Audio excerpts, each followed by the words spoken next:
بسم اللہ الرحمن الرحیم۔ کھانے کی سنتیں۔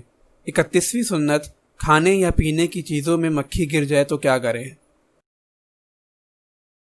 حضرت ابو ہریرہ رضی اللہ تعالی عنہ سے مروی ہے کہ رسول اللہ صلی اللہ علیہ وسلم نے فرمایا، جب مکھی تمہارے پینے کھانے میں گر جائے تو اسے ڈبو دو، اس کے ایک بازو میں بیماری ہے، دوسرے میں شفا ہے۔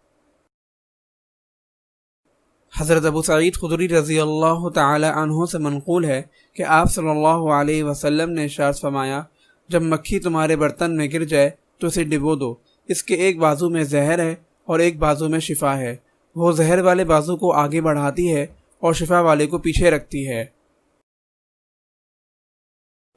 حضرت ابو ہریرہ رضی اللہ تعالی عنہ سے مروی ہے کہ جب مکھی برتن میں گر جائے تو اسے غوطہ دے دو، اس کے ایک بازو میں مرض، دوسرے میں شفا ہے، وہ اسی بازو کو ڈالتی ہے جس میں مرض ہوتا ہے، تو تم پورے کو غوطہ دے دو پھر نکال دو۔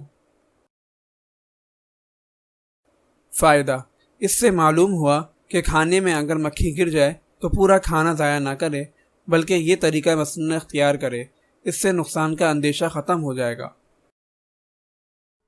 اگر آپ اس صدقہ جاریہ میں شامل ہونا چاہتے ہیں تو چینل کو سبسکرائب کریں اور لائک اور شیئر کرنا نہ بھولیں۔